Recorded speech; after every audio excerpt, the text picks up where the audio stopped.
خان صاحب نے ایک پروگرام میں کہا ہے کہ مجھے پی ٹی ایم والوں پر رحم آتا ہے، ان پر مجھے ترس آتا ہے۔ تو خان صاحب، یہ رحم اور ترس کرنے کے لیے ہم آپ کو نہیں لا رہے، یہ رحم اور ترس کرنے کے لیے ہم نے وہ شیلنگ، وہ گولہ باری خود پر برداشت نہیں کی تھی۔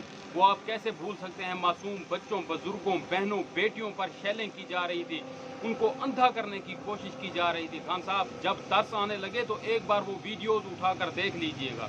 پہلے بھی 4.25 سال ممکن ہے آپ کو ترس آیا ہو یا میرے ماموں نے آپ کو روکا ہو، لیکن آپ میرے ماموں کی بات بھی کیسے مان سکتے ہیں؟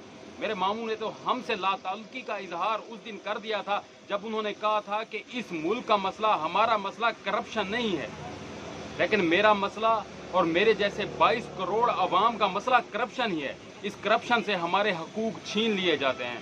تو میرے ماموں نے اسی دن ہی ہم سے لا تعلقی کا اظہار کر لیا تھا۔ آپ نے ان کی بات نہیں ماننی، ان کی بات مان کر آپ نے زرداری کو چھوڑا، نواز شریف کو باہر جانے دیا، شہباز شریف کو ریلیف دی، مریم نواز جس کا باپ یہاں پر نہیں ہے اس کی عیادت کے لیے اس کو ضمانت پر رہا کیا گیا ہے۔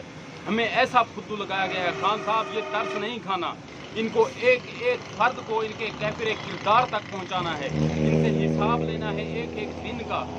جب سے یہ آئے آج تک انہوں نے جو لوٹ مار کی، جو دنگا فساد کیا، وہ ماڈل ٹاؤن کے 14 قتل، ان کا حساب لینا ہے خان صاحب۔ آپ نے کوئی ان سے ذاتی حساب کتاب نہیں لینا، صرف قانون کے مطابق جو ان قتلوں کا، اس کے بعد اس کرپشن کا، اس لوٹ مار کا جو سزا بنتی ہے وہ آپ نے دلوانی ہے خان صاحب۔ اس کے بعد ہم یہ نہیں سنیں گے کہ آپ کو ان پر رحم آ گیا یا میرے ماموں نے آپ کو روک دیا، یہ ہم صرف آپ کا بہانہ سمجھیں گے۔ ہم آپ کو 2/3 سے لے کر آئیں گے انشاءاللہ، لیکن خان صاحب ان میں سے کسی شخص کو، کسی بھی ایک فرد کو آپ نے نہیں چھوڑنا۔